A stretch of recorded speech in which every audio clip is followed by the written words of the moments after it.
anniversaire. 10 ans qu'Anne Hidalgo est à la tête de Paris. Une décennie de haut et de bas pour l'élu devenue la première femme maire de Paris. Et à l'occasion de cet anniversaire, Europe 1 s'est penché sur le bilan d'Anne Hidalgo aux manettes de la capitale.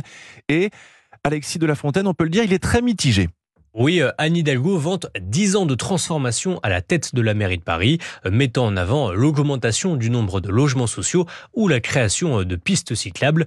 Mais dans les faits, de nombreux pans de la capitale se sont dégradés depuis son arrivée, comme les finances de la mairie de Paris. La dette atteindra 10 milliards d'euros en 2026.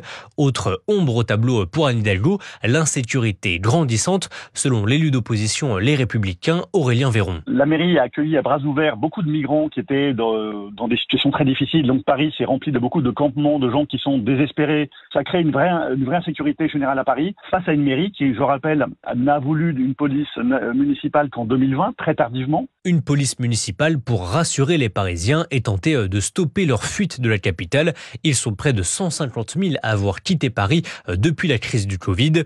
Pas de quoi décourager Anne Hidalgo, qui reste ouverte à l'idée de se représenter pour un 3e mandat en 2026. Alexis de la Fontaine.